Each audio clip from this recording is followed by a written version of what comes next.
নমস্কার বন্ধুরা, আশা করছি সবাই ভালো আছো। আমিও ভালো আছি। রাধিকা ডেইলি ব্লগে তোমাদের সবাইকে স্বাগতম। আজকে তোমাদের সাথে শেয়ার করব কাঁচা আমের শরবত।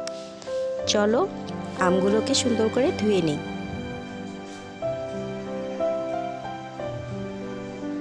আম ধোয়া হয়ে গেছে। এখন দেখো কি কি উপকরণ লাগবে শরবতটি বানাতে। এখানে আমি আম ছোট করে টুকরো করে কেটে নিয়েছি। এখানে আমি দুটো কাঁচামরিচ নিয়েছি। এখানে কিছু পরিমাণ পুদিনা পাতা, আধা কাপ পরিমাণ চিনি, বিট লবণ আর হচ্ছে লেবু। এখন একটি ব্লেন্ডারে আমি আম, কাঁচামরিচ আর পুদিনা পাতা ব্লেন্ড করে নেব।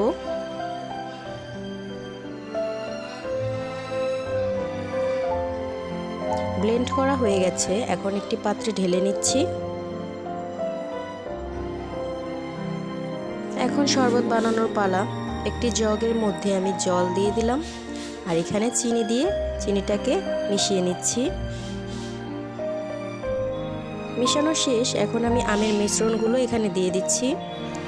দিয়ে দেওয়া শেষ। এখন আমি গ্লাসে ঢেলে পরিবেশন করে নেব। এখন আমি দুটো আইস কিউব দিয়ে দিলাম।